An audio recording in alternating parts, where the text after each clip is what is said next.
Hey, Redeeming Life Church, it's my prayer that you're blessed this week, and it's my hope that you're able to be a blessing to others. We started our Leviticus series last week, and we saw God speaking to Moses. God was in the tent, speaking to Moses outside the tent, creating a way for God's people to come and dwell with the Lord.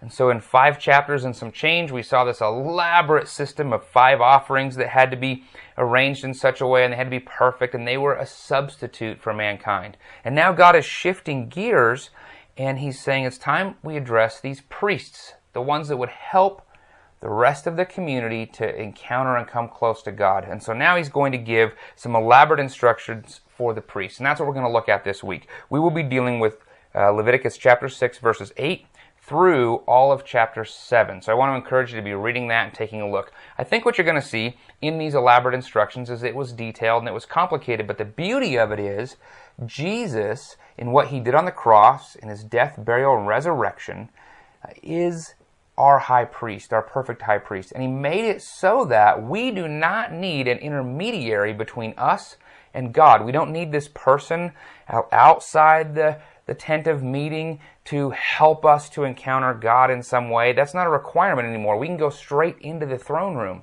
However, God was creating a nation of priests, those who would help and guide, not as a requirement, but as an assistant, others into the throne room to lead people to Christ, to help them encounter God. And so what we find from this text as we look forward into our day is that there are those who are called to shepherd his people, and then also we have responsibilities, every one of us as Christians, to help bring others to know God well. We all, in some capacity, are priests to other people. Not as a requirement, Jesus fulfilled that requirement, but more as ambassadors serving as under-shepherds with Jesus. That's what we're going to see this week. I also want to let you know the men's retreat is coming up. If you're a dude and you want to go on the men's retreat, talk with Pastor Brett, get all that information squared away. We'd love to see you there. It's going to be a great time.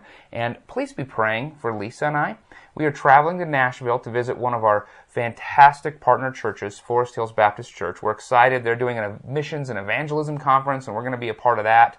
And then we're just going to get a chance to meet with these partners and to hopefully mutually encourage one another. These guys are great, but we're just asking that you just keep that bathed in prayer. And then also next week while I'm out, one of our borrowed elders, Pastor Kevin, is going to be preaching, and Pastor Brett is going to be leading. So that's going to be a really neat dynamic. So let's be praying for that as well.